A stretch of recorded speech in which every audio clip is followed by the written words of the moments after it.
Hello guys, today I'm going to do pruning hydrangeas, cutting the old flowers. So that is my hydrangea, guys. Look at that. Leaves are already grown, so it needs pruning now. Deadheading. Hello guys, this is the hydrangeas. So I'm outside the fence, and so this is how it looks like now.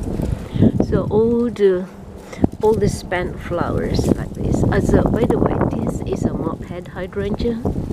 So now how to prune hydrangeas, Mophead hydrangeas, is like this, guys. I'm going to show you.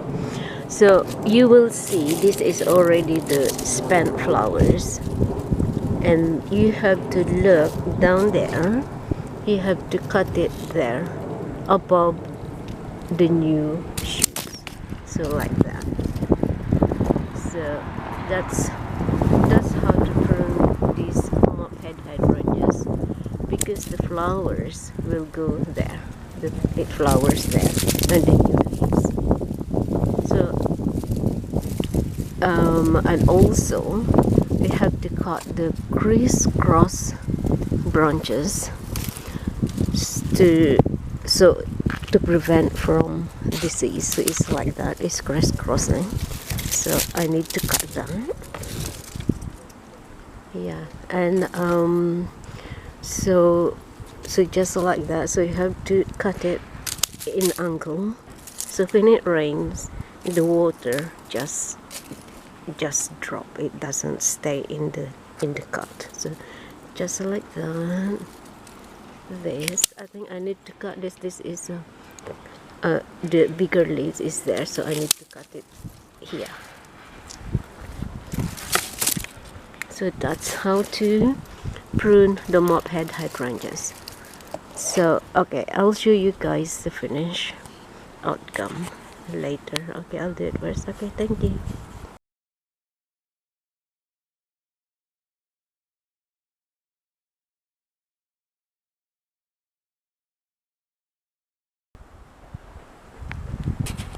So it's clear now. In the middle it's clear, so sun can go in. Yeah, this.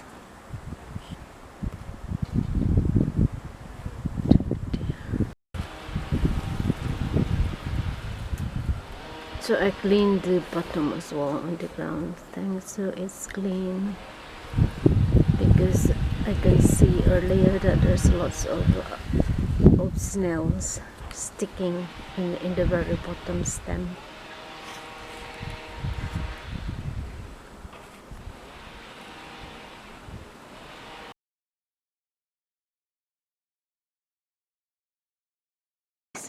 Hello guys, so this is the other hydrangeas, and these are growing in the pot.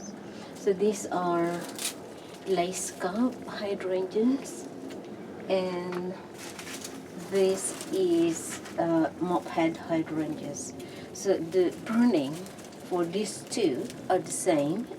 So like just remove the spent flowers like that. So just cut it above the growth like this.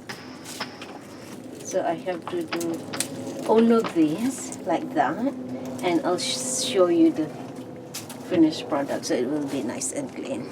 Okay guys, so I'll do it first and then I'll show you. Thank you.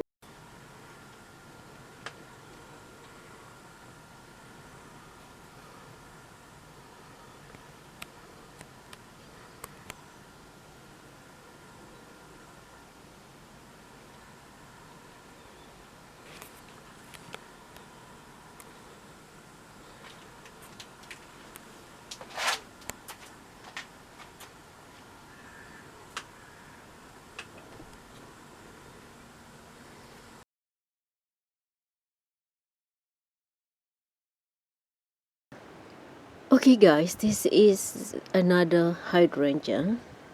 This is tiny, so it's in a tiny pot. And this is This is blue hydrangea. So this is so pretty. So this is Mophead hydrangeas.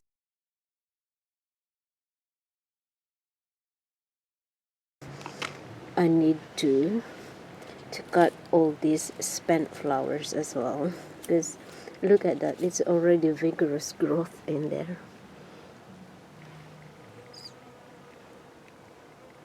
So there's lots of flowers, spent flowers need to remove. Okay, so I'll cut it, guys. So as a rule of thumb, this have to cut it above the growth of the top leaf. Alright, okay guys, so I'm going to remove all the spent flowers and then I'll show you how it looks like, and it will be very tidy, ready for spring. Okay guys, okay, so I've done it. It's already removed all the spent flowers. So now there's a space in between the branches now, in between the stems, so the sunlight can penetrate inside, so they can grow very well, healthy, and more flowers, hopefully. So I'll remind you guys, so this is the hydrangea. So it needs full sun or part shade, but I put it in a full sun at the moment. So when it's flowers, then I'll put it in a part shade, because the flowers, the purple flowers doesn't stand too much heat. So if it's too hot, then the flowers scorch. So it needs part shade, but while growing it needs full sun to make the stem stronger. Okay guys, thank you for watching for my deadheading hydrangeas, and see you in my next video. Thank you. Tara. Love, love, love.